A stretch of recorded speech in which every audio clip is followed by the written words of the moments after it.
It's Sunday. It's Sunday, November 19th, 2017. It's the week of Thanksgiving. We have lots to be thankful for. And one of those is the Knee Jerks, Detroit sports talk of Eno and Big Al. I'm the Big Al, the equation, Al Beaton, longtime Detroit-based podcaster and blogger. Joining me, as always, my co-host, my co-conspirator. He's, who knows what hijinks he's been up to the last couple of weeks, and that would be Eno. Greg, what's up? How's things? What's new?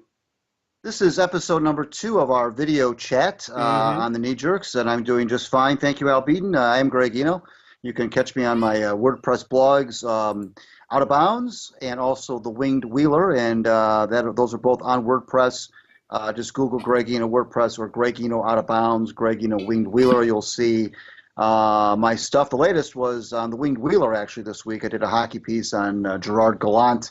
So you can find me there. Follow me on Twitter at Eno. Follow the Knee Jerks on Twitter at the Knee Jerks. Our Facebook fan page is facebook.com/the Knee Jerks. Our group on Facebook is the Knee Jerks Group, aptly named, and our blog is thekneejerks.us. 2 weeks from tonight, we will be joined by our old friend Earl Shores. He of the Unforgettable Buzz. He's Mr. Electric Football. I don't think anybody knows more about electric football than Earl Shores. He's already come out with 2 books about it. One was an extensive history about electric football, and the second one was basically a coffee table book. I think it was called Full Color Electric Football. Yeah, Full Color Football. It was essentially just lots of pictures from the catalogs, close-ups, things like that. It was really cool stuff. Both books really are. Yeah, both books are a lot of fun. Now he's got if you're of a third certain book. age, anyway.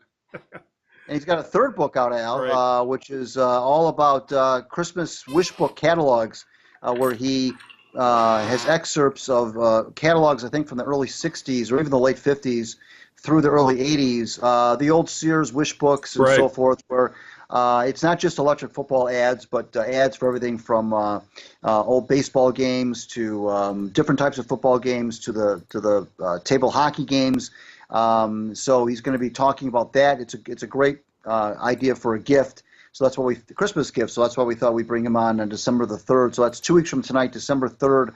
Earl Shores will be joining us. December 17th, 2 weeks after that, another old friend who we have not had on in quite some time, Paul Swaney of Stadium Journey. Stadium Journey's site crashed a while ago, and Paul rebuilt it, and it's back better than ever, and he's added lots of stuff to it. So we thought we'd help him out and bring him on the show to talk about the new and improved Stadium Journey website. And, of course, he's added up tons more stadium reviews to the site. So we haven't talked to Paul in quite some time, not even on one of our anniversary shows. So we're looking forward to that. That'll be on December the 17th. Of course, we will not do a show on December 31st, but we'll be back at you on January 14th. So that's kind of how the lay of the land is going to work over the next several weeks. Al's got tons of stuff to talk about. We've got, of course, the Lions. We've got some Pistons to talk about, and what else is on the docket? You've got basically what's going on for Red Wings. They've had a player for long suspension, and amazingly enough, both the Pistons and Red Wings are playing pretty darn well right now. Right, exactly. We were just talking a couple weeks ago about the crowds at Little Caesars Arena, but now the teams are indeed playing pretty well. We'll talk about that. But before we get to any of that, we're going to play a game that we like to call. Oh, before I get to that, Al, why don't you talk? I almost forgot. Why don't you let everybody know how they can find the podcast in addition to how they're looking at it right now? Well, a whole bunch of places right now. We're expanding our universe. There's like the Marvel Comics universe. We have the Knee Jerks universe at this point.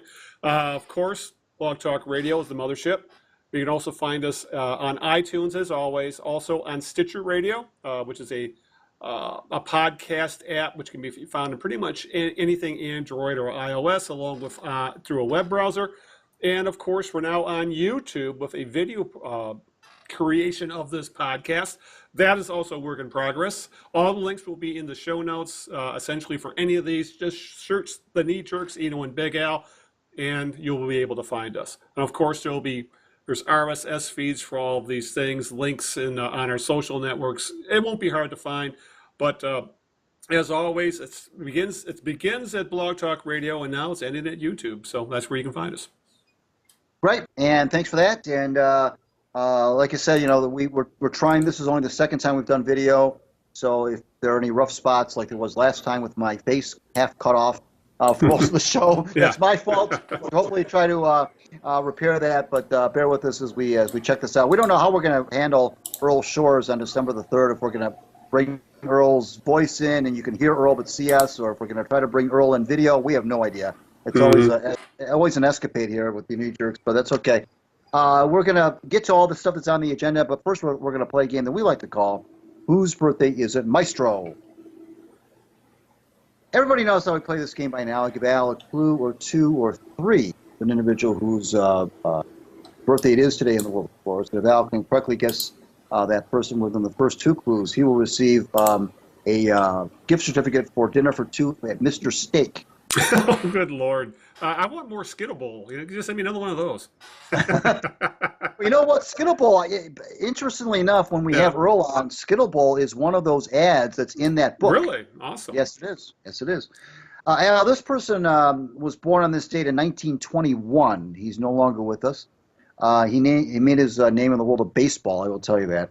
Mm-hmm. I will tell you that he played in New York, but that's all I'm going to give you because he played in the 50s, so that could be either the Giants, the Yankees, or the Dodgers, of course. Mm-hmm. I will tell you that his career was, although he had a lengthy career, he played until he was 36. It was still shortened, I would tell you that. Mm-hmm. And I also tell you that he was had a movie made about his life. Huh. Jeez, a movie made about his life. Could have played of several of the New York teams. Obviously, would have been in the 40s and 50s. Huh. Movie made about his life. No, it's funny because the first guy that comes to mind when you talk about a movie made about his life, played baseball in the 50s, is Jimmy Pearsall, but he was with the Red Sox, you know, with Fear Strikes Out. Right. So, I don't know. Was there a Duke Snider movie or a Mickey Mantle? You know? Oh, my goodness. Oh, geez. I'll just, good Lord. Wait a second. I think I know if I can remember. It's, God damn, he was a catcher for the Dodgers. Shoot. God. I know who it is. It's the catcher for the Dodgers in the 50s. He was in a car accident, was paralyzed. He was the batter he made of Don Newcomb. How come I can't think of his name? I don't know. Oh, you're right. You're right. I'm gonna flip the cards over and give it to you. It's Roy Campanella. Roy Campanella, exactly. Yeah. Yes. Yeah.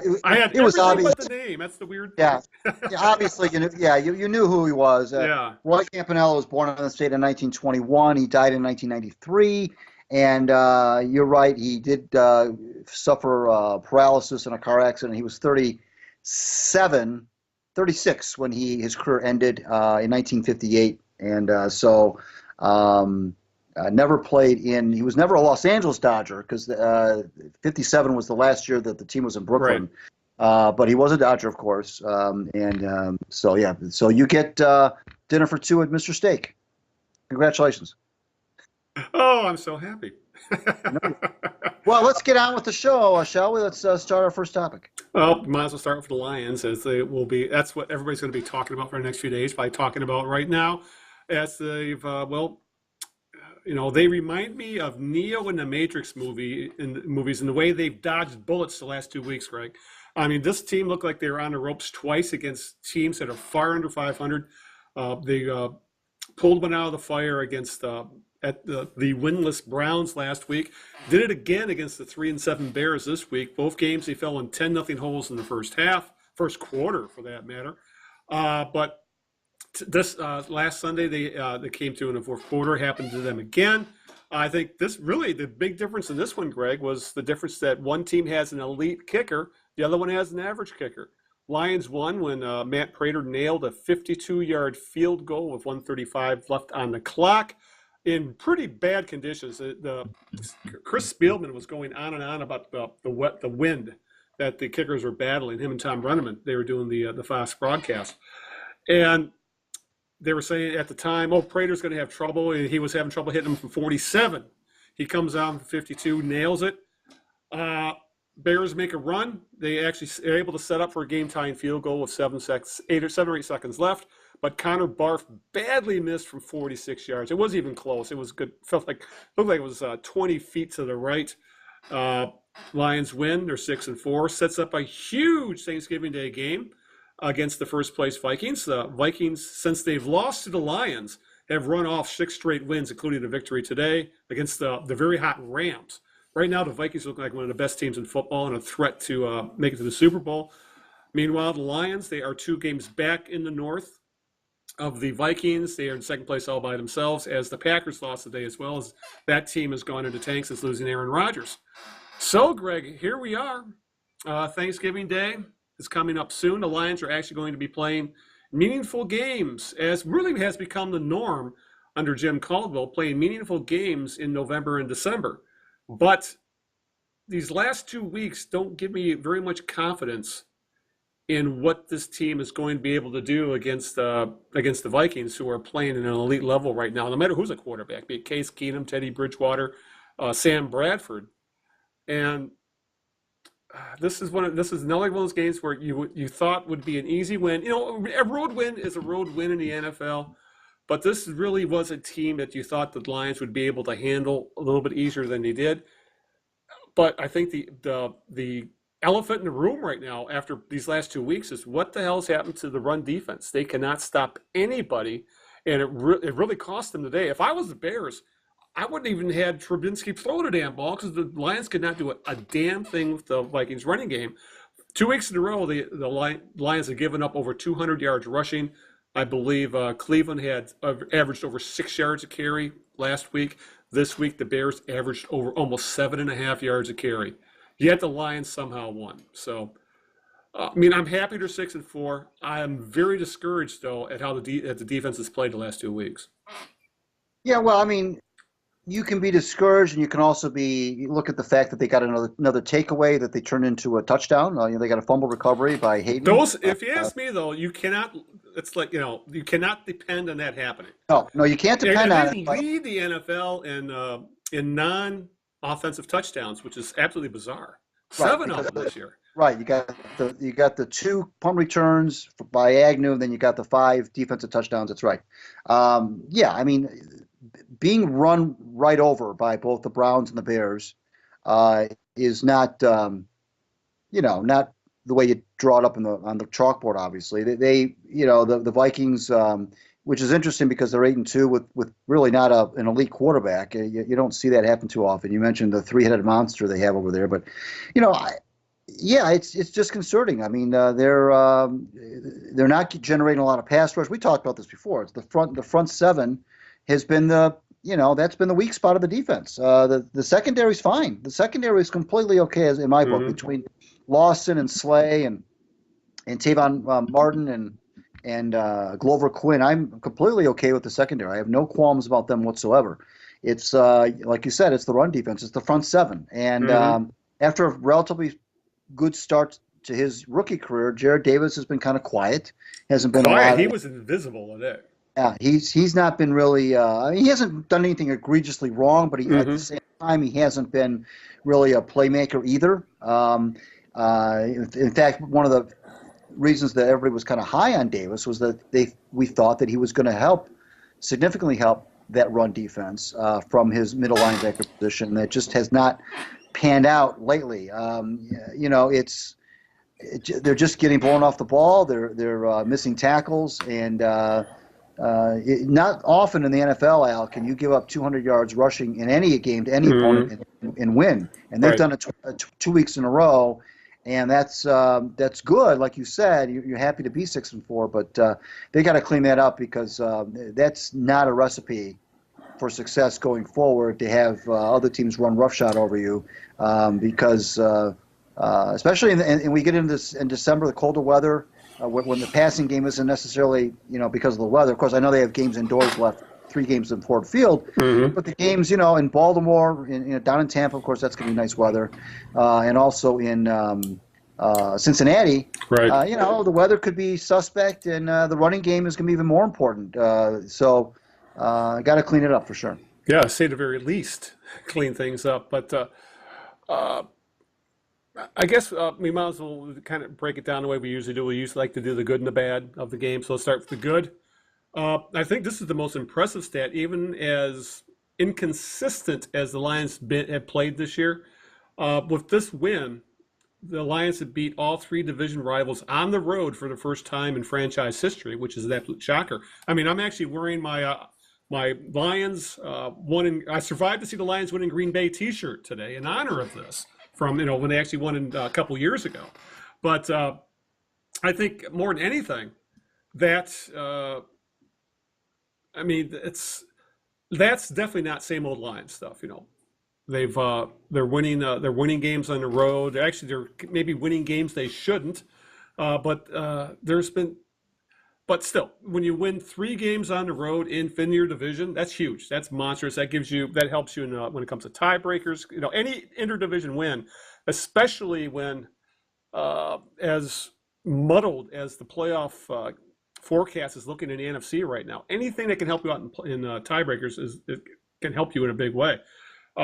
Also, goes without saying, Matt Prater is absolutely money.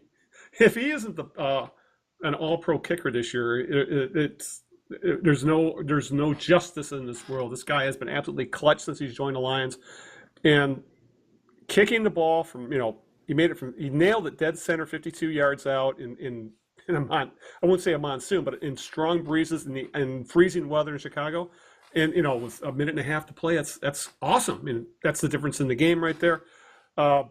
Matt Stafford continues to put up huge numbers. He was 21 of 31, 299, 2 touchdowns, no picks today. Kenny Golladay, now that he's come back, is showing up. He's making some big plays. He had a huge 40-yard catch today, amongst other things. Marvin Jones has been playing very, very well as of late as well. He was their leading receiver today. They have second place in the North all to themselves, thanks to the Packers' struggle. So that's always a good thing. And this is the oddest stat I've found doing the research for the show, Greg. Somehow the Lions are now 3-1 this season in games in which they have trailed by double digits in the first quarter, while the rest of the NFL has just 4 wins combined in the same circumstance. I don't know how the hell they're doing it. I really don't, because to like the Pistons used to say, if it ain't rough, it ain't right. I mean, that's the way the Lions have been, but this is getting ridiculous. I mean, you can do this against the Bears, you can do this against the Browns, but against the Vikings, falling 2 scores back of them early in the game isn't going to fly. So, but overall, and I will say this: it was much easier to find bad things about this game than good things. I mean, I think the good things, for the most part this season, Greg, have almost always been the same thing. Matt Prater, Matt Stafford, a receiver or 2 stepping up. Essentially that has been the constant good with this team. Everything else has been all over the map. So where's the good in there? I missed the good. Well, hey, the bottom line obviously is winning. Now, I would say the good was you mentioned Marvin Jones, who last year started off really good and then tapered off dramatically as the season wore on. He was really not a factor. The deeper the season went on, he was really kind of a bust, a free agent bust, if you will. This year has been a lot more consistent. You can also see where Kenny Golladay, when he is in the lineup and healthy, what he can do. Takes that role that Anquan Bolden had last year, but does it in a more of a big play type of a fashion. Tate is Tate. I think the good that came out of this, Al, was like you said, obviously winning on the road, but I think the fact that the Lions are just able to rely on late game heroics by their quarterback. I mean, this was not a come from behind victory, of course, but it was a victory that was led to at the end by Matthew Stafford, and it was because of clutch passing and no drops. There really wasn't any. There really weren't any egregious drops in this game. The Lions receivers held on to the ball, made some tough catches. So they were reliable, and you'd love to have a running game, but if your strength is the pass, then you'd also, at the same time, you'd be foolish not to use it, and that's why I'm glad to see the Lions stay with the pass in the red zone, which was Right.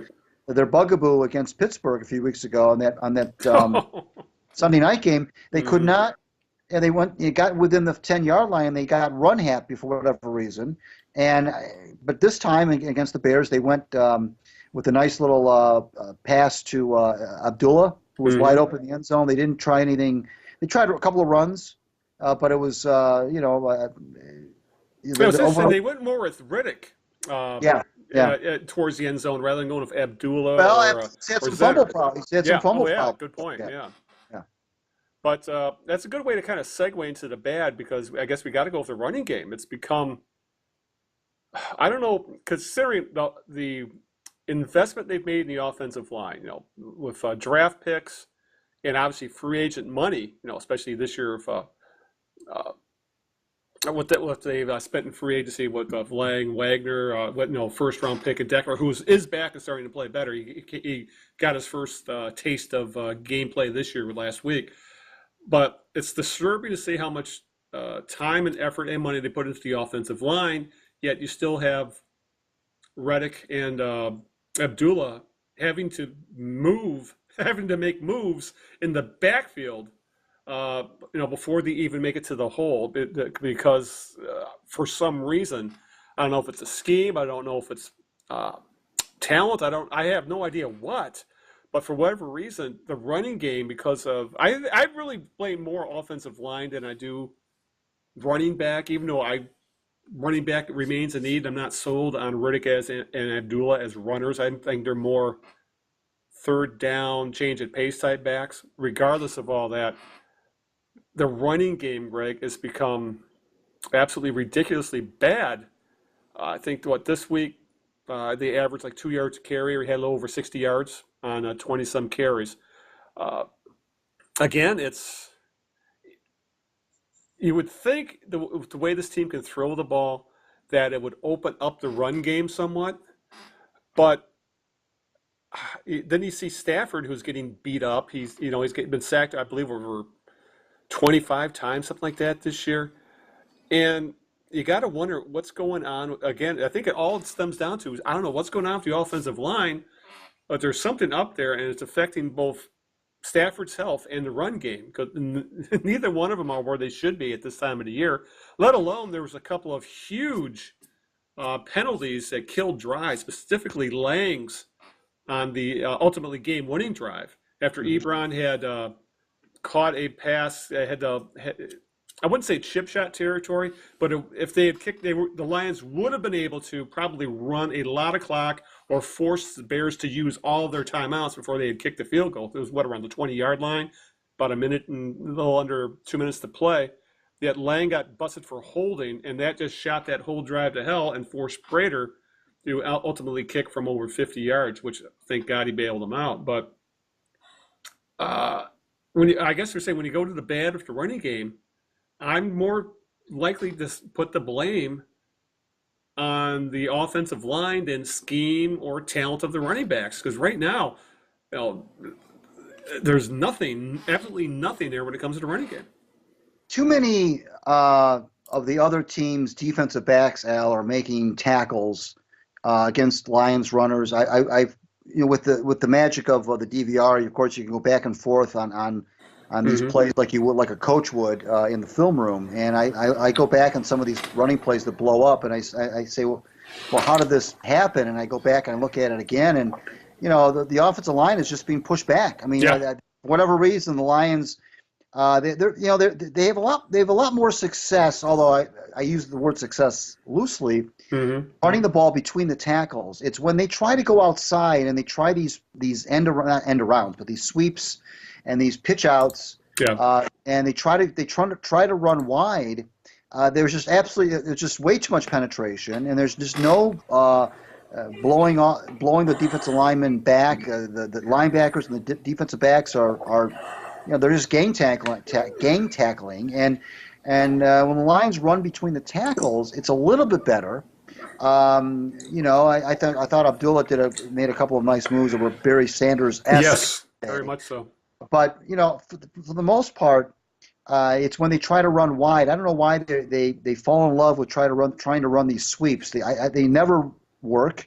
They don't gain any yards, or very oftentimes they lose yardage. Mm-hmm. And but it's the offensive line is just not. I'm not sure if it's scheme either, but I think it's just simply being overpowered, and that's just not acceptable at this level when you've got what I thought was a pretty decent offensive line at the beginning of the year. Right. Two veterans on the right side, Wagner and Lang, and Decker coming back from injury, and Glasgow I'm drawing a blank on the center. Travis Swanson. Thank you.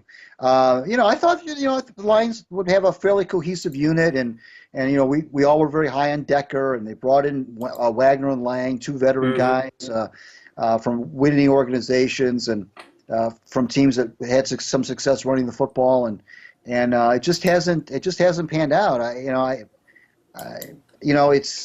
know that they would like to improve upon that, but when you're 10 games in, and the cruel part of it too, Al, is that I mentioned at the top of the show is that as the weather gets worse, and I know the Lions have 3 games in Detroit, so that weather's not actually 4 in warm weather, 3 in Detroit and 1 in Tampa. But when you get to Cincinnati and get to Baltimore, as the season goes on, generally the weather gets colder, and generally teams like to run the football more, and you'd like to be able to have that as part of your arsenal. You mentioned the passing game opening up the running attack. Well, it sounds good in theory, but that doesn't work because teams just don't respect as much as the Lions do pass the ball well. It really isn't opening up the running game because teams just don't respect it. And even if it should open up, even if by theory it should open up the running game, you still have to execute your blocks, and you still have to open up holes, and they're not doing it. And other teams are cheating, and they're I don't know how many times I've seen corners and safeties coming up and making tackles, sometimes behind the line of scrimmage on running plays, and these are plays that are not necessarily blitzes either. So it's disconcerting, and it's not necessarily the way you'd like to go, but again, if you've got a quarterback like Stafford, you've got the offensive weapons that he has in the passing game, you might not have to run the football that much. Yeah. Speaking of not respecting the running game, remember there was the red zone when the Lions were red zone, I think early in the fourth quarter, and I believe it was third down. They were around the 12-yard line, something like that, and the Bears put I think 7 or 8 guys on the goal line and only rushed 3. There is a sign that we don't respect your run game. We're just going to keep you from throwing the ball in the end zone, and that's exactly what happened. No, Stafford ultimately had to check down, throw short, and the Lions had to settle for a field goal.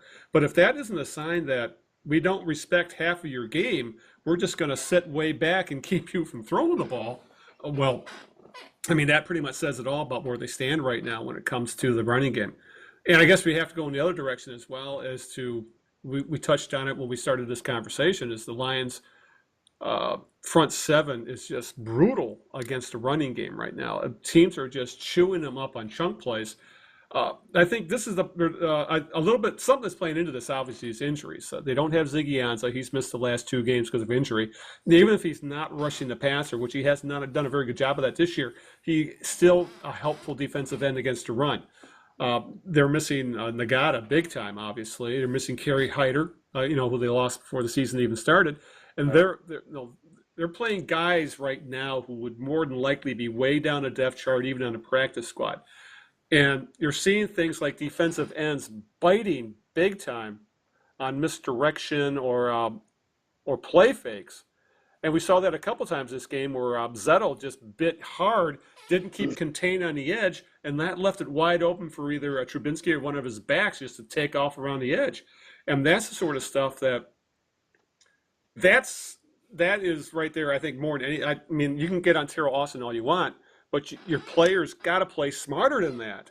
I mean, that is absolutely, line play 101. Stay in your lane, don't bite on fakes. And the Lions defensive ends were absolutely brutal when it came to that today.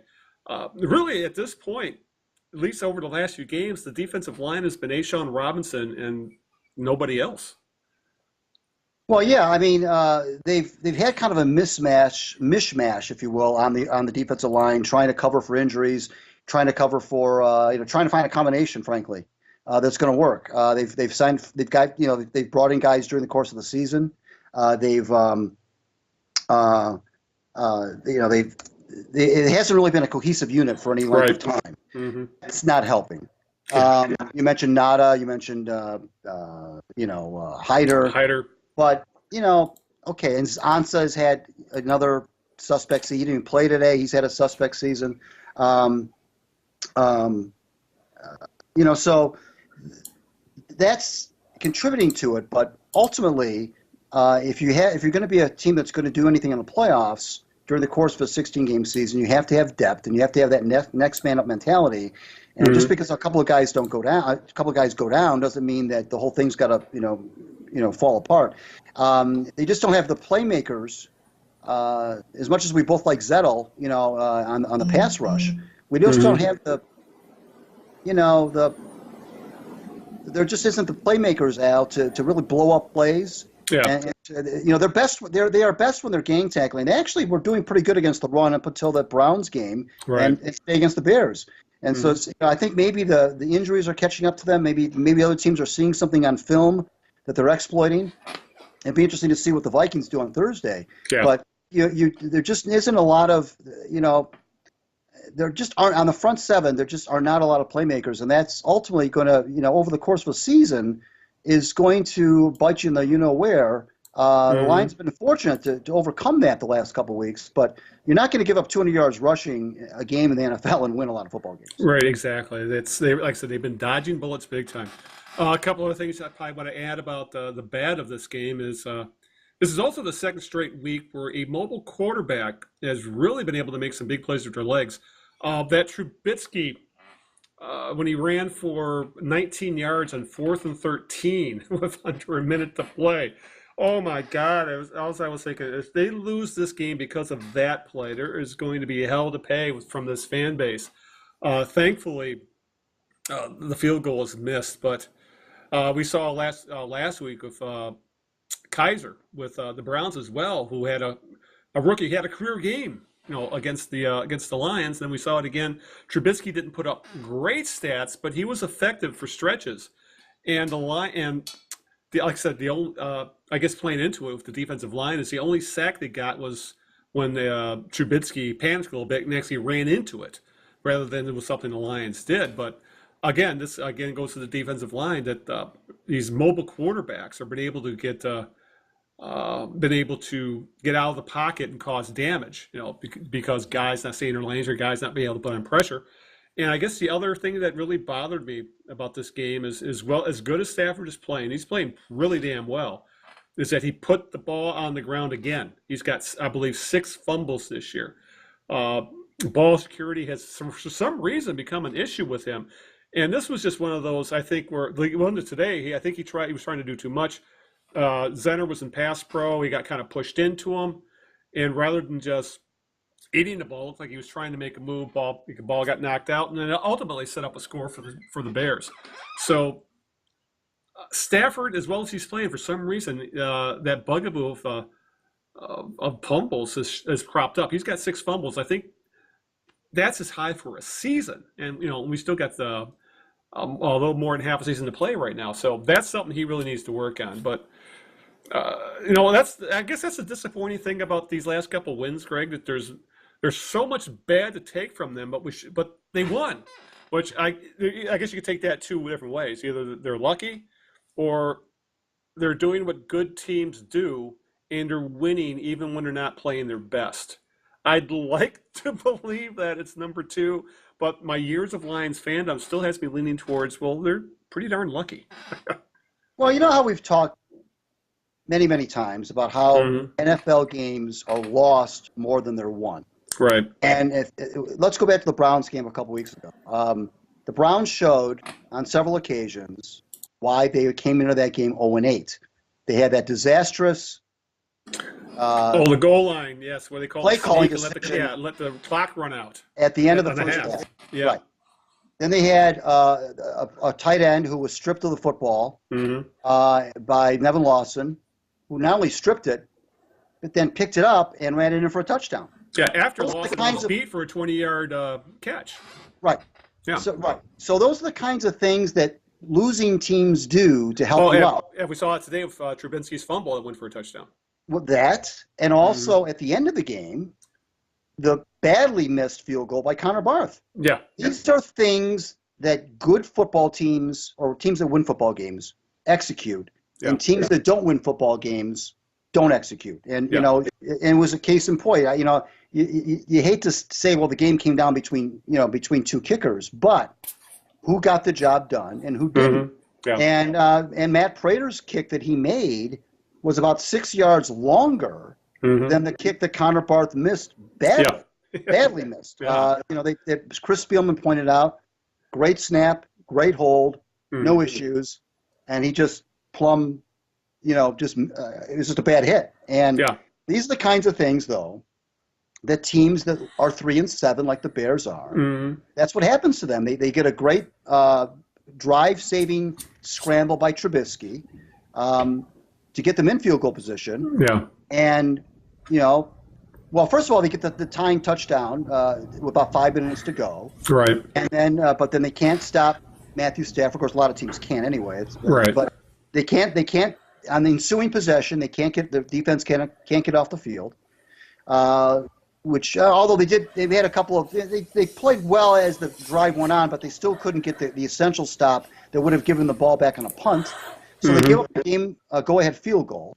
And now that they get the drive-saving play by Trubisky, and it looks like, okay, maybe they're going to go into overtime, but that's what happens. The kicker just completely botched the kick, and so that's what happens. And Browns showed it enough in Detroit why they're winless, and the Bears showed why they've only won 3 games. That's what teams that don't win do. They don't execute at the right moments. And the teams that win football games do. Yeah, I guess to backtrack, I should add to the good, as you just brought up, Detroit special teams. They, for the most part, have been elite.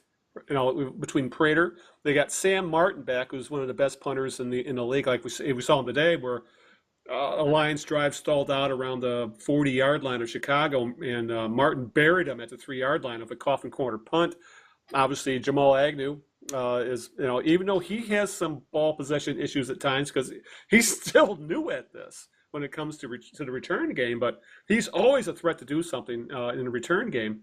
And that's a big thing to watch this week, in a short week, is Agnew left this game with a knee injury. He's saying it's okay, he should be all right, but it's definitely worth watching, because if they don't have Agnew back there, that is a huge loss for the Lions, because he is a threat to take it to the house every time he's back there. So I guess we should add to the good. Pretty much every game this year has been Lions special teams, because they're the one unit where I think there's very little, if anything, to complain about. No, special teams have been terrific, no question about it. Prater, we talked about, obviously. Yeah.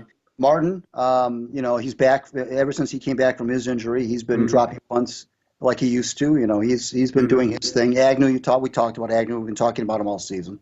And top of that, the coverage teams have been pretty good too. Exactly. The Lions have not really allowed any big returns, which can flip field position, and even if you're not scoring a touchdown on it, can flip field position and turn the complexion of the game around. Right. They haven't been doing that. Special teams all the way around, both in coverage and returns, field goal kicking and punting. Yep. It's all good there. There's absolutely nothing to complain about. Yeah. Now, if Agnew is down for any length of time, you don't want to see that. Yeah, essentially they put Abdullah back there on a punt return. I was first expecting Golden Tate, but then again, it looks like they're really limiting his snaps because of that shoulder injury. He's playing, but not playing as much as you would expect. I have a feeling Tate's far more banged up than we would expect. So if it isn't Agnew, we'll probably see Abdullah returning kicks, which I have no problem putting one of your best running backs back there, because it's if he's good at it, might as well, But again, it is definitely something to watch, because Agnew has been probably the biggest surprise of the draft picks they had this year. Probably the biggest breakout guy, let alone how they're kind of putting him into offense. They used him once as a decoy today on a play that worked. Then they used him on a 2nd and 5 or something like that, where he's able to get a first down on an end around. So if he's not hurt, it's fun watching Agnew play. It's just that also at the same time you're kind of white knuckling it a little bit because he's still a very raw player. He is raw, but it's when you've got a guy like that, though, Al, you hate to you don't want to. I mean, yes, he's raw, and yes, he can make some funny decisions sometimes in terms of when he should field a punt. See the New Orleans game. The way he fields, right. The way he fields it sometimes is awkward. The way he catches it, I noticed today he did do a fair catch. Yeah, he muffed one today. Yeah. Well, yeah, but he also did a fair catch, which I thought was maybe he may not have done that earlier in the year. Maybe they've talked to him about that. But you don't want to suppress somebody like that either. You don't want to put too many restrictions on a kid like that. I mean, you've got somebody that's got those kind of instincts, and punt returning is not for everybody. It's not everybody's cup of tea. It's not something that everybody's good at. Even players who are really fast and are really elusive as runners and as receivers, and even as kickoff returners, aren't necessarily good punt returners. That's why a lot of times kickoff returners are different than the punt returners. Punt returners have balls of steel, if you ask me. Yeah. It's a different kind. It's a totally different kind of a return, and it takes a special kind of person to be able to do it really well. So you don't want to get too much into this kid's head. I mean, obviously you want to teach him fundamentals, and you want to you'd like maybe sometimes the decision making to be a little bit safer. But on the other hand, when you've got a guy like that who's clearly shown that he can be dangerous, and there are a few returns that he's had where he's not taken it all the way to the house, but have been lengthy returns. Other teams have to respect that, and so you want to coach him up. But when a guy's got that kind of natural skill and ability and instinct, and I like the decision, he may make some funny decisions catching the ball, but once he gets in the open field and he makes, I think, pretty good reads. Once he catches the ball and actually executes the return, I think his reads are really good, and that's another thing that is hard to teach. Yeah, you don't want to get too much into this kid's head. He hasn't really done anything too egregious. I know he had the bad play in New Orleans. I get it. That was unfortunate. But that was a rookie thing. But the pluses are going to outweigh the minuses if you let him play. Yeah. Right. Exactly. All right. I guess there's one other thing I want to add about the game is the broadcast. And I just want to throw out there how much I enjoy Chris Spielman doing games. Yes. My God, he is such a good color guy, and that's just not the homer in me talking. Being that he was he's one of the best Lions to ever play the game, but he is such an entertaining broadcaster. Him and Brenneman have some great chemistry. I mean, in some of the lines he came up with, like when he was talking to the sideline reporter and said he had a basketball mustache, 5 on each side, little things like that. And plus, his analysis is always spot on, and you can tell he wasn't a Detroit homer. I'm sure his heart's with the Lions, but in his broadcast, it doesn't come across. But Spielman was doing ESPN college football for several years, and that was a nice pickup of Fox to put him on the NFL games. I just think he should be higher in the ranking order. I find someone like Spielman far more entertaining than some of the other guys working color. He was it Troy Aikman? I think is the number one guy on Fox on the Fox games now, and he just doesn't do it for me anyway. Guys like Romo, guys like Spielman, I find them far more entertaining to listen to in a game, and the things that you learn and they talk about during a game. It made for a very enjoyable broadcast. I really felt we should bring it up just because we see a lot of broadcasts that the broadcasters don't bring anything to or may even hurt. And then you got a pairing like Brenneman and Spielman who really added to the broadcast. And I wish more of them were like that. Yeah, I agree with you. You have to have a right combination of obviously the knowledge of the game. That's clearly important. Yeah, which he clearly has. And he has in spades. A lot of these analysts do have that part of it. It's conveying that, and you can be the smartest guy in the world. You can be the biggest football brain in the world. but that doesn't necessarily make a good analyst. And the thing Right. that's refreshing about Romo and about Spielman is they're not afraid to, they don't necessarily sugarcoat everything. They don't necessarily, take the safe way out. They'll call a player out if if they need to be called out. They won't hesitate to point out when there was a boneheaded mistake. But in a way that's not caustic. It's not abrasive.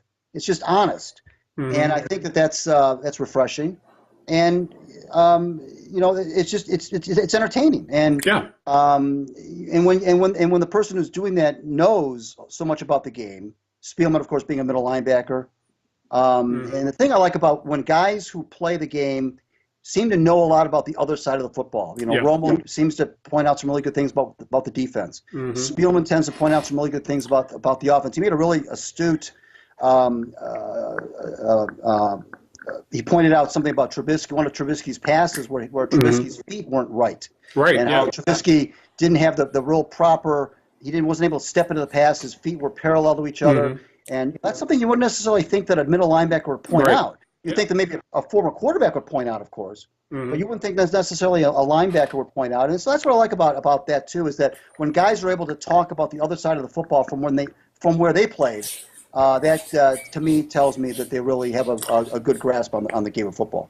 Yeah, exactly. And more Chris Spielman, please. I know he's done a handful of Lions games this year. I hope he's able to do a few more, rather to be subjected to the insufferable Buck in Aikman, for example. But I know it's funny. We watch Be Entertained, but why are we watching the Lions? But that's a whole other story in itself. But anyway, I guess to kind of wrap this conversation up about the Lions, anyway, is 6-4. They're going to be playing meaningful football. They're in the division race. They're definitely in the race for a wild card. Schedule is in their favor. I mean, even if they lose this Thanksgiving game to the Vikings, and even though they're at home, I'm sure they're going to be a decent-sized dog. The schedule is still in their favor. This is a team that should make a late-season run like most of Caldwell teams have in the past. That was another stat they kept bringing up on the broadcast today. This was his 9th straight win in the month of November. It's much like Wayne Fontz's teams. Caldwell's teams really seem to play much better in the second half of the season. The schedule's setting it up that way for him. I mean, as we've brought up some of the schedule, playing the Ravens, the Bucks, the Bears, Bengals, Packers. These are games, the majority of them, they should be favored. So, they're not playing well or as well as they can. I just hope they can get these issues straightened out. I don't know how the hell they're going to do it. Maybe they need to do some different scheming, or it's going to be hard in a short week to change schemes, but somehow in the second half, they got to do something to patch up, at the very least, what's going on against the run, because they were playing. It wasn't an issue for the last 2 or 3 weeks. All of a sudden, they can't stop anybody from gashing them. And if they can do something to at least keep the damage to a minimum and not give up 7 yards a carry, this team might be able to make some damage in the second of the remaining second half of the season. But I really do think at this point, that's what this season's ultimately going to balance on, is can this team stop the run? Because if they can, as you said, you give up 200 yards a game in the NFL, you shouldn't be winning games. I think it's really going to come down to that. Yeah, it could. The other thing is they've got to get off the better starts. That's a given. Yes. Falling behind 10-0, doesn't help either, because if you've got a team that's running the football that gets up on you on the scoreboard, well, they don't have the impetus to pass the ball is even less because they're winning. So if they're going to get up on you 10-0 and then run the football on top of that, which is what happened today. Again, it's not a recipe for success. It's not a recipe for winning. I mean, you can mitigate some of that with, your own passing attack. But, the Lions, another slow start, another sleepy start. And, they were, again, you mentioned it before, you can get away with that against the Browns and the Bears. You fall behind 10-0 against a team like the Vikings, a team like, who knows? It's just. I know that you don't want to stare wins in the face. You don't want to stare gift horses in the mouth, but sometimes you can also you don't want all at the same time. You don't want to be fooled by these victories because these things that we're talking about ultimately come back to bite you, and they can come back to bite you at the most inopportune time, which is the end of toward the end of the season.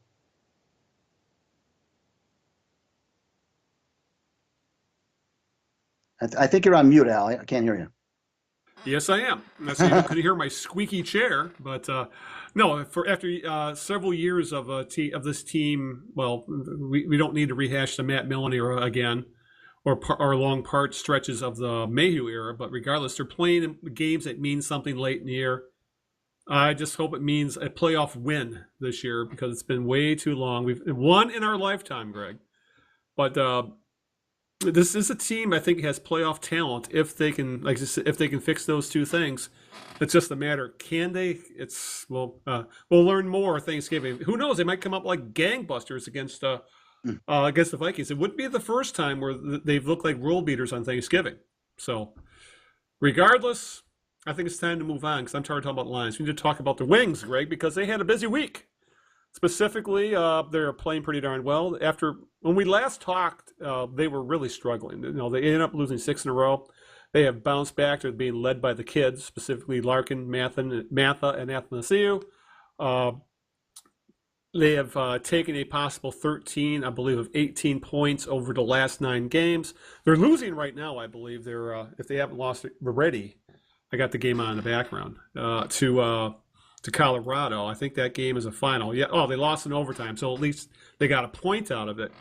But they're on this wild schedule, this abnormal schedule, Greg, where they have just 2 road games in more than a month between November 11th and December 15th.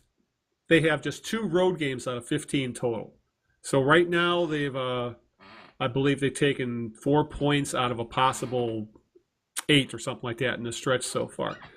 But they are playing better. And I think it just really comes down to we're starting to see the development of the 3 young guys that this team is ultimately going to build around, Larkin, Mantha, and Athanasiou. But, what else, and of course, Jimmy Howard. Jimmy Howard's been playing pretty darn well in goal for the most part. So, but still, they are playing better than I thought they would have at this point, Greg. I'm just going to wonder what's going to happen when the schedule takes a turn in the other direction, when they don't have this home game thing going on. Let alone, Greg, the Wings really don't have much of a home ice advantage right now because no one's going to games. I mean, if you watch I saw some of the game tonight, and there were, again, vast swatches of empty seats, of red cloth. That's all you can see. There's definitely no people sitting there. So, so far, the Wings are playing halfway decent, Greg. They're playing better than I think we all thought they would, but they're still hovering around 500. They're still, if things go well, they're a lower seed team in the playoff picture. But at the very least, I am encouraged by the play of some of these young guys. I just hope that they continue to improve because realistically, those 3 guys are the future of this team. And, I just don't want to see them make any,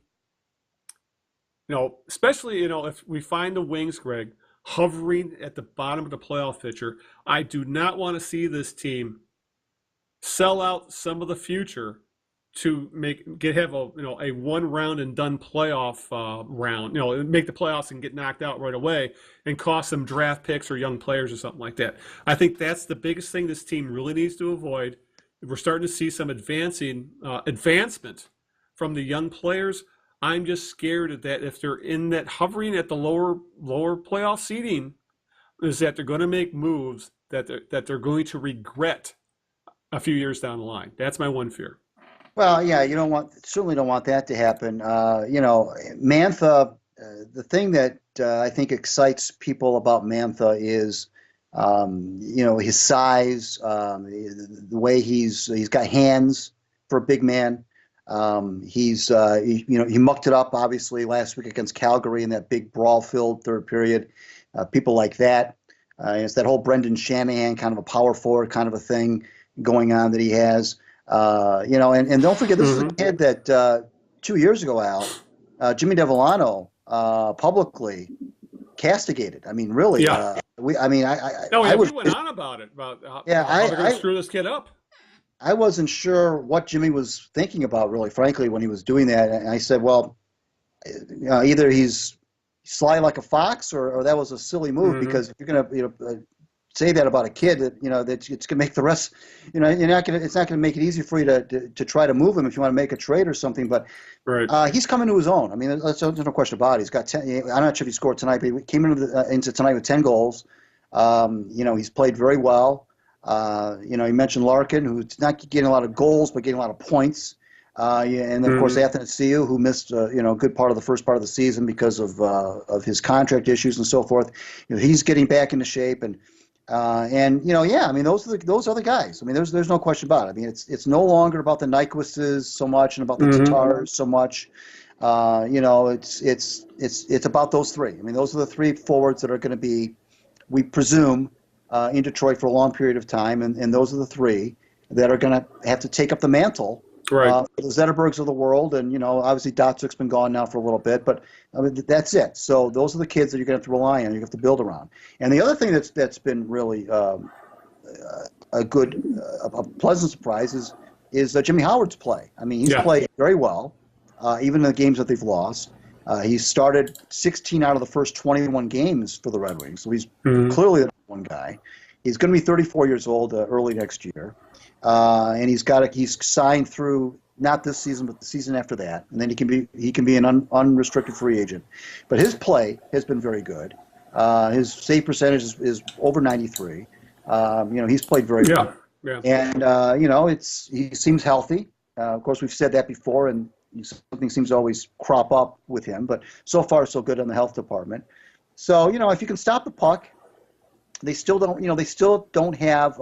I still think they have a leaky defense. I still think that's a problem. I still think I don't think they have I don't think they have a true 1 through 4 that they would really seriously count on and say these are our top 4 guys. Mike Green has played very well. He's got a lot of assists.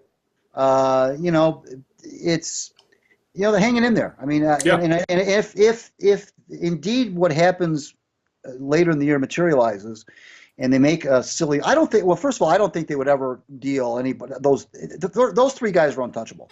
They're not going to trade Mantha. They're not going to trade Athanasiou. They're not going to trade Larkin.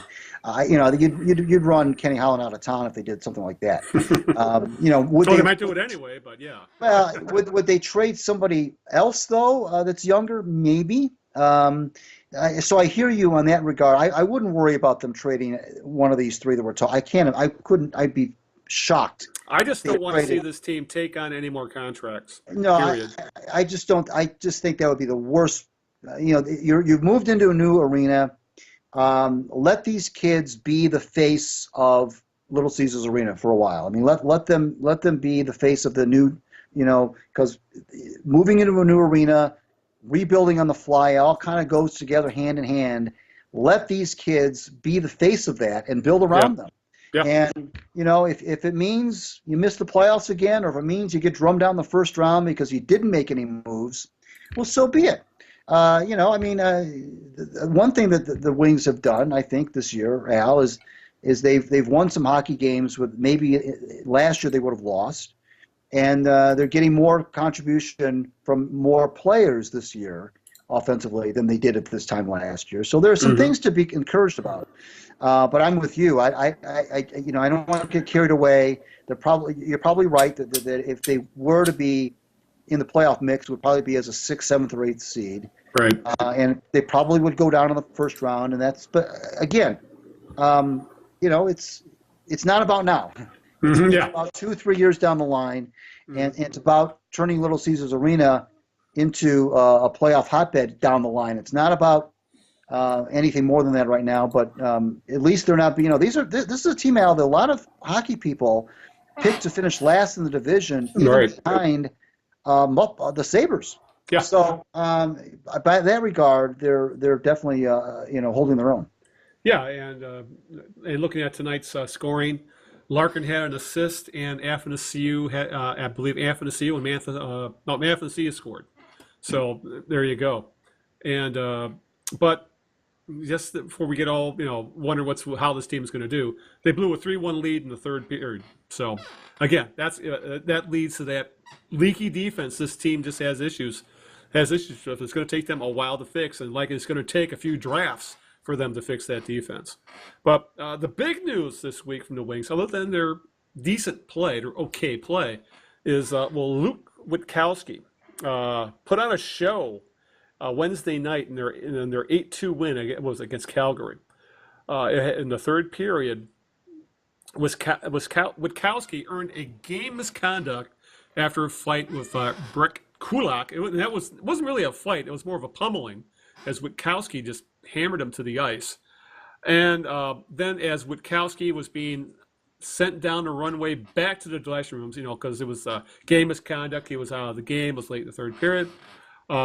Calgary winger Matt Tkachuk poked him in the leg with his stick. Witkowski just lost it for whatever reason, headed back onto the bench area, and all hell broke loose. Chaos, whatever you want to call it, broke out. Fights on the ice, fights between the benches. In the end, Witkowski, Greg, was given a total of 35 penalty minutes for his actions in that fight, including 2 additional misconduct penalties for returning to the ice after being ordered to the dressing room.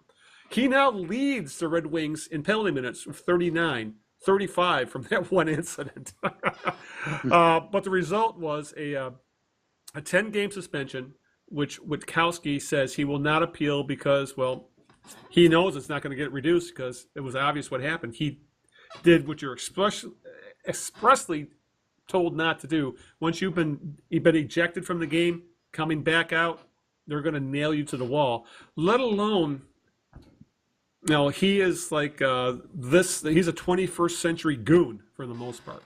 I had an issue signing this guy in the first place. This is the sort of guy who, for some reason, Kenny Howard likes those quote unquote grit guys. Guys who don't give you much other than effort. He's not talented offensively. He's not talented defensively, even though he can play both forward and defense. He is just there as a glue guy. But the problem with guys like this, Greg, is incidents like this really could have got someone hurt. You had goalies fighting. You had Mantha was battling with some guy over in the Calgary bench, for Christ's sake, and that's the last guy you need this team to lose. So, I'm not. We both became fans of the Wings back in the days where gooning it up was par for the course for the NHL. Every team had a guy or two who could fight. We'll go to our graves loving Bob Probert and Joey Kocher, for example. But the league has changed, and there's really no room for that kind of play, that kind of action anymore, because of what he ended up instigating really could have gotten that much worse if someone had gotten hurt. And very easily, in a mess like that, in something where people are piling on top of each other, you got fists flying, you could have broken hands, broken jaws, whatever. Getting gassed by a skate. Didn't happen in this fight, but the Wings were lucky things weren't worse, and they're also lucky that guy like Mantha didn't get suspended. He could have got himself a game or two for what happened. Ultimately, they just dropped the hammer on Witkowski. They're not going to miss this guy. This is one of those things, Greg, where I think there's a segment of the fan base that loves this shit. Deep down inside, I enjoyed it at the time. Especially when Witkowski just leveled that the Calgary player with one punch. But, the more I think about it, when you have actions like that, the vast majority of time, just bad things are going to happen, especially in a blowout. There was no question who was going to win this game. So Witkowski is gone. I don't think he's going to be missed. Obviously, they will put him back on the roster when the suspension ends in a few weeks. But this is one of those things where, in 2017, that kind of crap does not belong in the game anymore. And it just really appeals to that lowest common denominator, that very instinctual type thing where, oh yeah, two guys are beating the hell out of each other. When I'm not, when you after the fact you think about the consequences, how someone could have got hurt, could have been concussions, and Greg almost lost his phone. So, but I'll just say this: Witkowski, for his actions, deserved to 10 games. I mean, it was in the books. They threw the book at him. Hell, he's lucky it wasn't more. And in the end, it didn't accomplish anything because the Wings are going to win that game regardless. And it was just Calgary being a little chippy. Well, you had a lot of players say this was fun. It was like old time hockey, and I'm sure the fans that were there, that were still there at that time, 6 minutes ago in a 6-goal game. I'm sure they enjoyed it. Old time hockey. Ask some of the goons that have brain damage now. Right. That exactly. I mean, that right. There's a sensitivity to that for sure. Yeah. It's maybe it's not cute anymore, so to speak, but the bottom line is, was it entertaining to the fans that were there? Probably. Yeah. Sure. Oh, yeah. It was entertaining to watch. Witkowski deserved the suspension, like you said. He wasn't about to appeal it. It would do no good. It was. Right. I mean, these days anymore, with everything's captured on video anyway. I mean, it's right there. The video evidence is there anyway. The evidence is damning, so there's really no reason to bother appealing. And frankly, he's not a guy that you are going to really miss for 10 games anyway, even though maybe you do like some of the what he does bring. But yeah, honestly, he's a worse Steve Ott. That's saying something. Except Ott couldn't fight. It is different. It's a different game, Al. You're right. They've legislated a lot of the stuff out. You can't afford anymore to have on your roster more than one guy, or even one guy that does what those kinds of guys do. I mean, they've pretty much been phased out. And then when you factor in what you mentioned a few minutes ago about all the stuff that goes on after their careers are over with, and some of the tragic stuff that goes on with these former enforcers, with their trauma and their untimely deaths. Yeah, CTE is not brought up enough in hockey. It really, it's definitely affecting them too. I mean, like I say, it's not cute anymore. It's not. It's not something to snicker at anymore. Yeah, it was one of those things where I enjoyed it when it went down, but then I felt bad about it afterwards. Right. But but the fact that these things do happen so infrequently is testament to how it has been legislated out. Yeah. You don't have the bench clearing brawls that you had back in the day, where it was pretty commonplace for guys to leave the ice, leave the penalty box, and get involved in a fracas. That was the third man in stuff. All that stuff's been legislated out. Yeah, so it's a different game. It's all built on skill. It's all built on speed, and to have those the guys with the knuckle draggers on your team, it just doesn't. They make you might get them spot ice time, and they might get 8 to 10 minutes a game on the ice, but. Then at that point, it's like, why bother? Why if I'm going to have a guy that's going to play for me that infrequently, then why is he even on? Why is he even dressing that night? So, but it was for a brief moment. Yeah, it was a throwback to the old days, and maybe for a brief moment you did forget about all the. Yep, that's exactly what happened. Yeah, but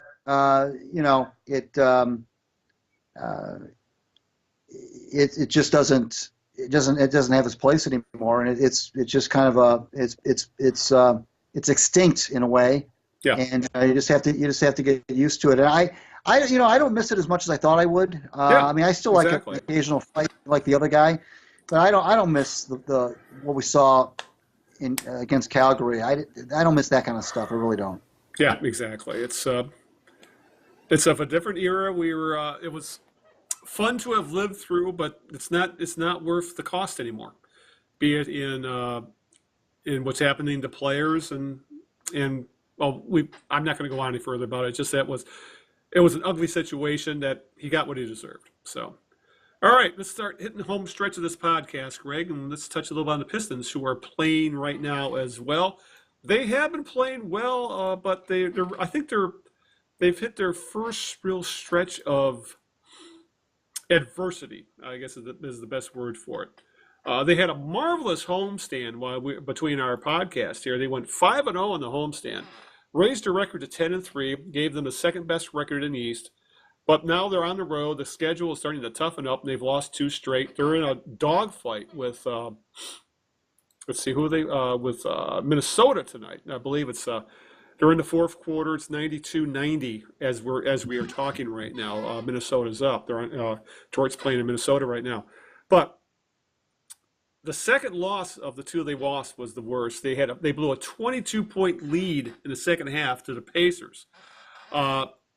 Which was kind of it kind of poked a hole into the Pistons balloon a little bit, because it was really starting to think, how good is this team? Then a game like this, okay, let's bring it back down a little bit. But the schedule difficulty is really ramping up right now.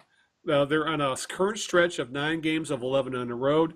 The next 4 games, including tonight's, are against teams who are all expected to be playoff bound. At Minnesota, they got the Cavaliers coming to town. They go out to OKC, and then they play Boston, who is playing lights out in the East right now. Actually, regardless, at 10-5, where they're standing as we are recording, they still have the second best record in the East. But as Stan Van Gundy has been quick to point out, is that he has been this team has not quite played as well as their record may indicate. They're getting off to some very slow starts, much like the Lions have.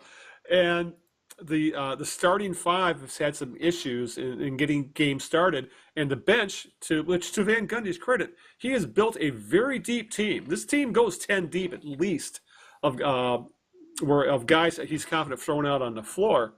And that the bench has gotten them into or kept them in games a few times. I mean, Ish Smith has had some really nice games to get him in games or keep him in games.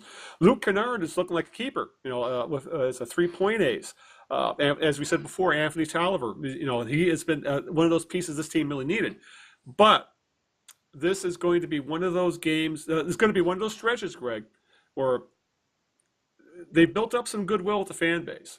They can't afford to piss it all away by not playing well against these playoff teams. Because if the Pistons are what they want us to believe they are, the kind of riff off of Danny Green there, they need to, I don't see them winning all these games, but they got to win some of them. Go 500 on this trip, against some of these games. Make us a believer, because we've seen too often from this Pistons team over the past few years is much like the Lions. They had trouble. They became too full of themselves and then couldn't handle adversity after playing very, very well. So, I mean, so far so good with this team. I really like what I've seen. They're a lot more fun to watch than they have been in the last few years. I kind of like the idea of using Andre Drummond, for example, as a point center. They're letting him handle the ball more, dish it out. And, of course, the free throws are still hanging in there. It looks like this is for real with him. But they've been doing it against teams they really should beat at home. Now they're going on the road. Now's the time to turn it, prove it to this very skeptical fan base that you are a legit playoff team and not just a pretender, not just someone who's not just what we've seen before. In other words. Well, that's true. And this is all part of the maturation we were talking about with this team. Last time you and I talked, we talked about how they took a step back clearly last year. Yeah. They made the playoffs in 16, took a step back, didn't really know how to handle that, and now they get off to the 10-3 start, albeit, again, like you said, built largely on home games. But you got to. That's what good teams do, though. You got to take care of home court, so that's okay. You go on the road, though, and you mentioned the 22-point blown lead late into that game. It wasn't like they had a 22-point lead in the first half, 22-point lead in the third quarter. That kind of tests your mettle a little bit. They just have to figure out, what this whole winning thing is all about.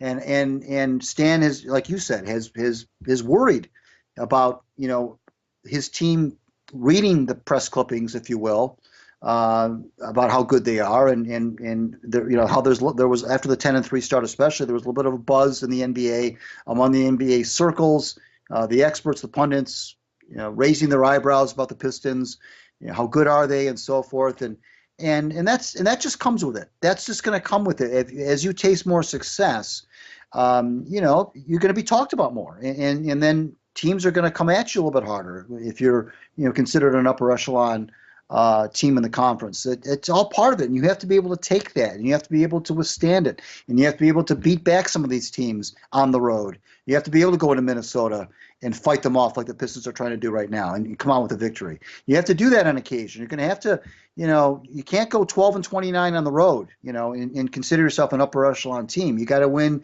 try to win, 18 to 20 games on the road, and then, take care of home court, and you can get yourself 50 victories. But, it's not these things, coming together as a team and learning how to deal with adversity. Stan said after one of the victories, he said, we seem to be a team that, has to lose a game before we really understand what, the mistakes that we've made in victories. And he was pretty disgusted. I think it was the game against Atlanta, where he said, I don't see anything good that comes out of playing poorly, and they had won that game. And, right. I know that can be coach speak, and players will take a different perspective on it and say, well, hey, we won. What's the big deal? But a coach is, coaches always are wringing their hands anyway. They're always they're worry warts anyway. Yeah. And but Stan knows, he's been around the league long enough to know that when teams start to taste a little bit of success, it's one thing to kind of creep up on people and go 5-0 in a homestand like the Pistons did, but then to go on the road and, like you said, play some tough opponents on the road, play a stretch of 9 of 11 on the road, and against a lot of those are against formidable teams. That's a different story, and teams that are truly a 1 through 4 seed, they're going to get home court advantage in the first round. Will pull out a couple of those victories and won't come home. Won't lose, out of those 9 games, out of 11 they're playing on the road, won't go 2-7. They may go 4-5 or something like that, 5-4. Yeah. So that's the difference between teams that are ready to take that next step and teams that are still, trying to find their way. Yep. Yeah. And as we're talking about this, the Pistons are up 1 with like 3 seconds to play, so it looks like they may just pull this one out. As you were talking, I was kind of watching what's going on, and Bradley fouled Jimmy Butler and gave him 3 free throws. They were up 3, but he only made 2, so it looks like the Pistons may be able to pull this game out. So that's a start. Minnesota is not a pushover, to say the very least, especially at home. So, well, in Minnesota too, Al. Minnesota is another team that's much like the Pistons. Yes, have not had a lot of success in the last 7, 8, 9 years. Right. They've been actually worse than the Pistons most of the time, and they've been really bad. And it's only recently that they've been a team that's tasted some success. So now you've got 2 teams in the same boat.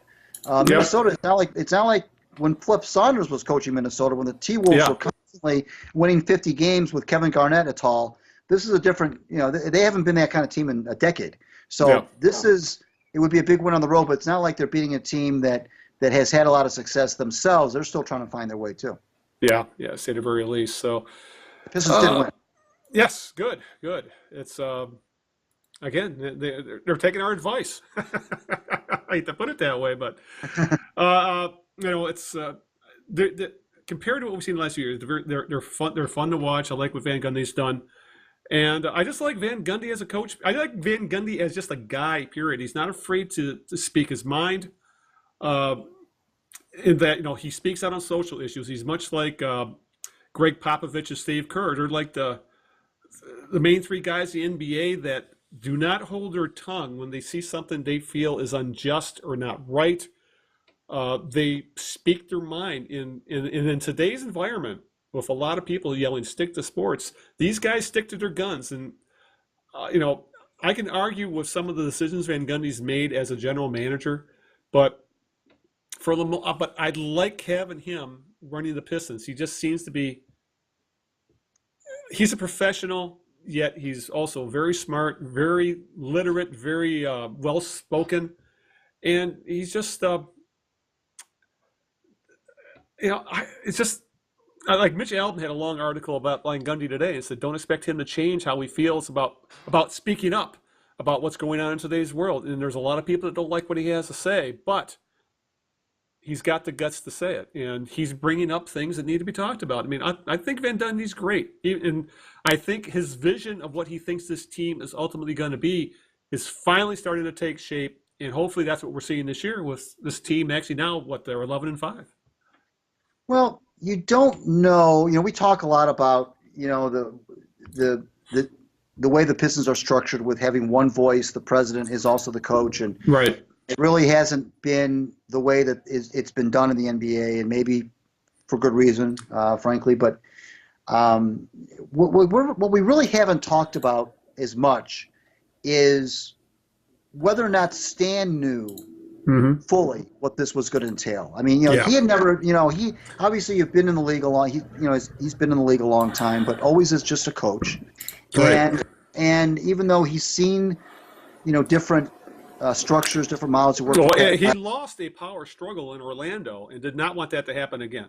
Right, and he worked. I think he worked for Pat Riley and in Miami, and so he's seen different org charts, if you will. But I think that I'm wondering if he even knew, and that's something that really nobody in Detroit has really asked him about. It's funny because as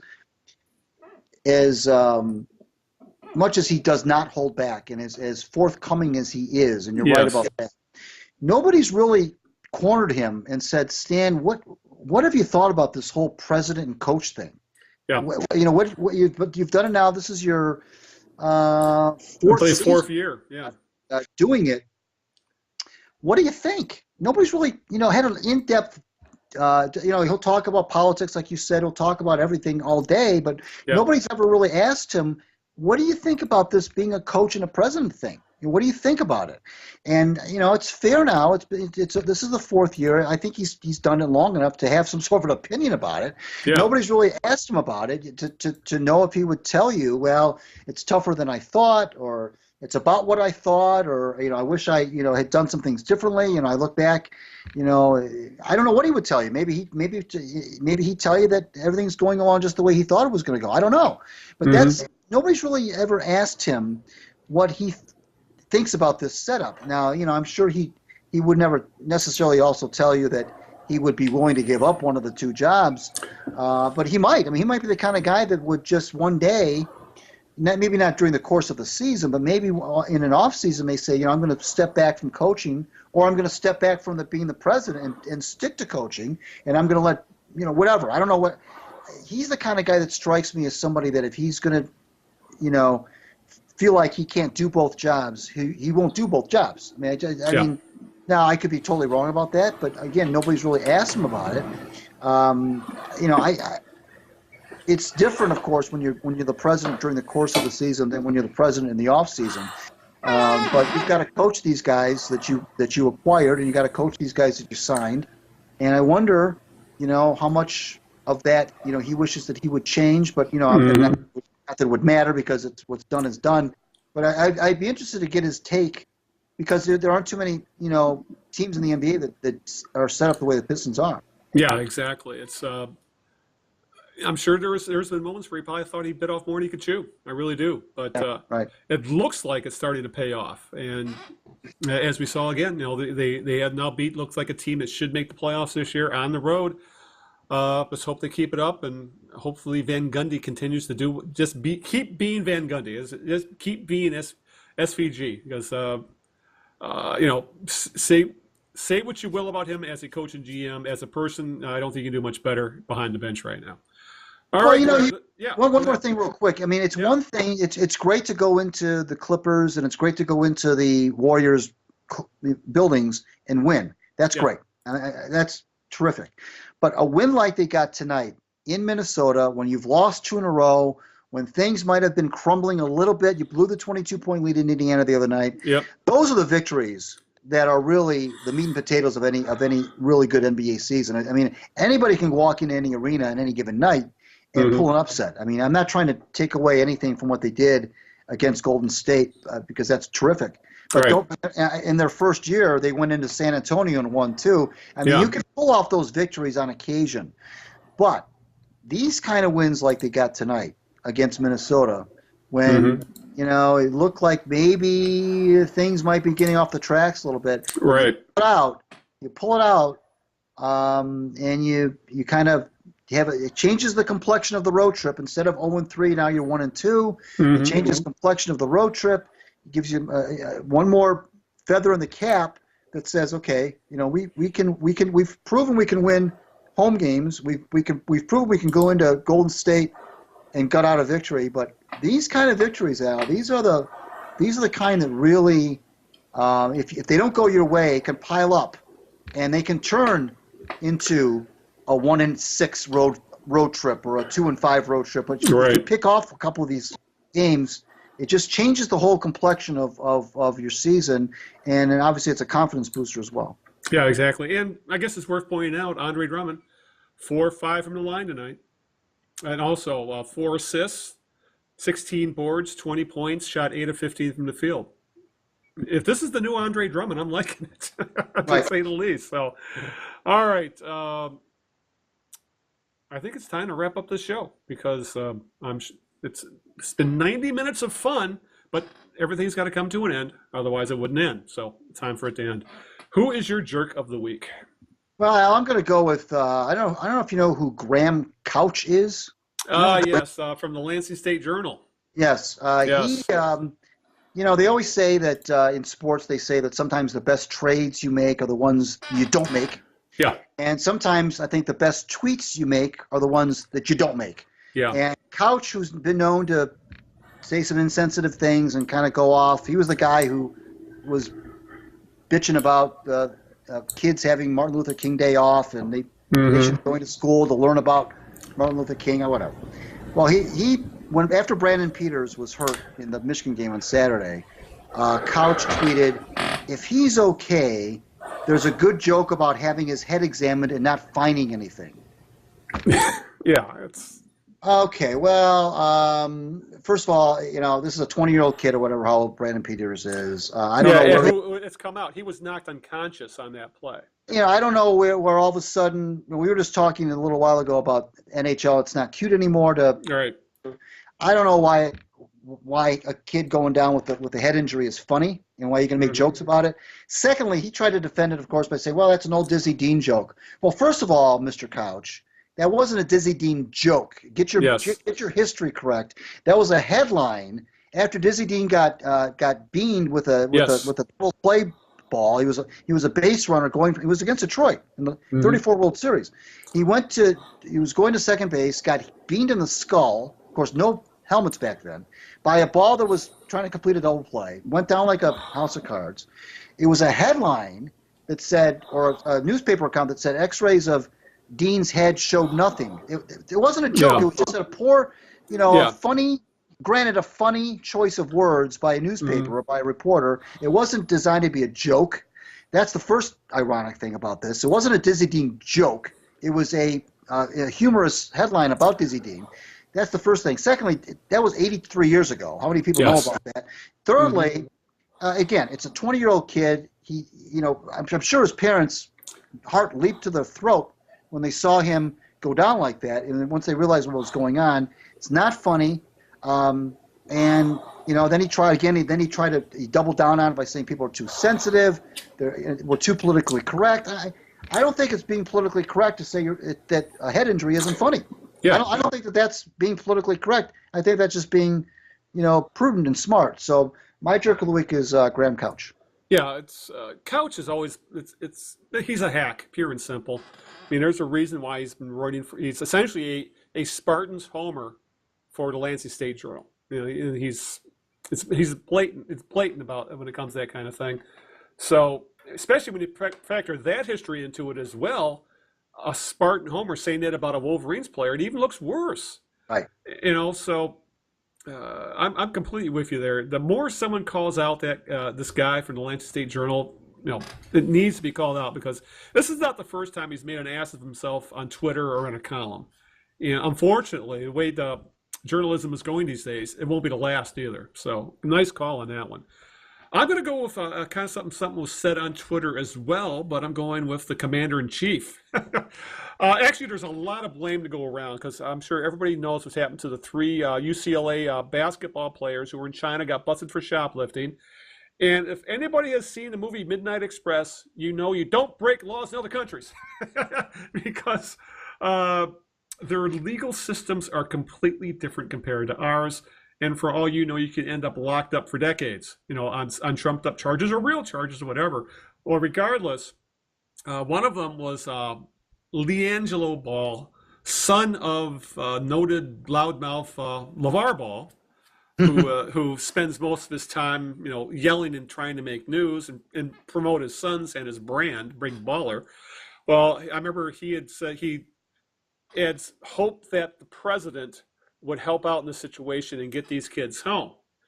Well, once the kids did come home, they came home earlier this week, and they are rightfully, at this point right now, suspended from the team indefinitely, and deservedly so. I mean, this is a huge embarrassment for UCLA and for the U.S., actually. Yeah.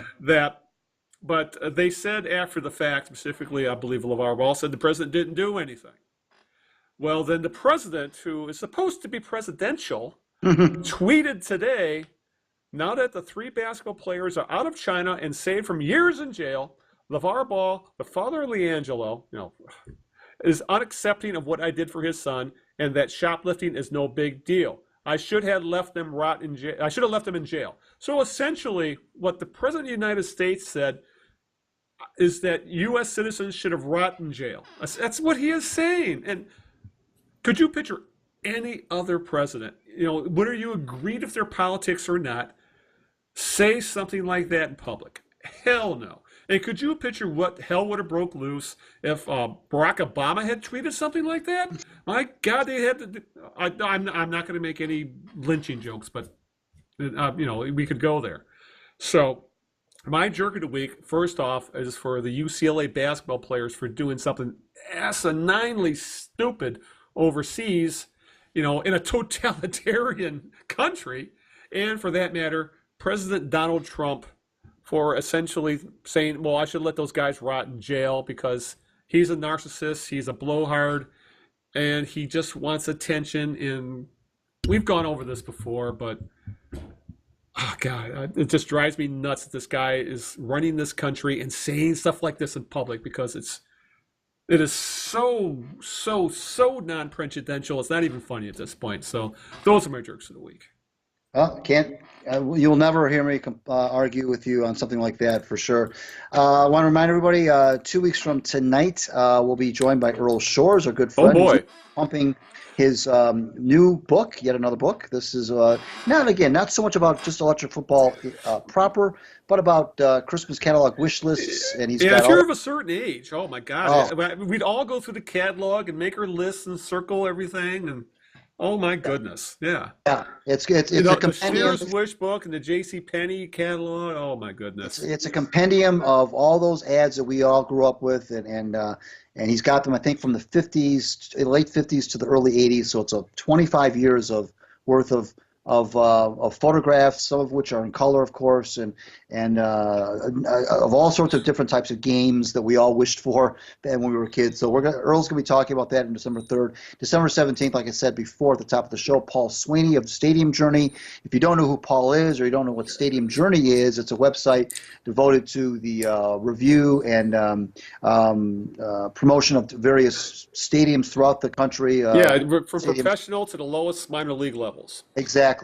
Paul's team literally rates these places, everything from the concessions to the ambience to I mean, we're talking like even Division III schools and things like this. Any place that has a stadium arena, they will try and rank it and give you all the details about it. Right. This is like old home month coming up with these guys. Right. So we're going to have Paul on the 17th, so we're looking forward to that. Follow me on Twitter at Greg-Eno. Follow me on my WordPress blog, Out of Bounds, and my Wayne Wheeler blog, also on Out of Bounds. Also on WordPress. The Twitter handle for Knee Jerks is at the Knee Jerks. Facebook fan page, facebook.com/the Knee Jerks. Our group is simply called the Knee Jerks Group on Facebook, of course.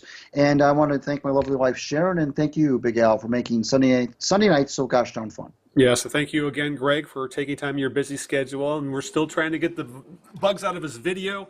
I think the best way to solve it, we need to get you on a hard internet line rather than Wi-Fi. That might solve our problems, but we'll figure it out. Give us time. I also want to give a shout out to my girlfriend Linda, who was busy saving lives in the ER tonight. But we talked about the Wings, so that'll make her very, very happy. And the Wings play well. So happy wife or girlfriend, happy life. So, and as always, I want to give a shout out to the listeners who are putting up with our experiments in video and audio and our adventures in hi-fi, I guess is the best way to put it. So, and as always, find us on Blog Talk Radio, find us on iTunes, find us on Stitcher Radio, find us on YouTube. Under all those, just search The Knee Jerks, Eno and Big Al. It'll take you wherever you need to go. Let alone, we will have links in the show notes and on the show page and all over our social media. So with that, I think that about covers it. So until 2 weeks from today, when we get to talk about Christmas catalogs and we talk to some old friends, this is Al Beaton saying good evening, good luck, and aloha. Ciao, everybody. We'll see you in 2 weeks. Good night.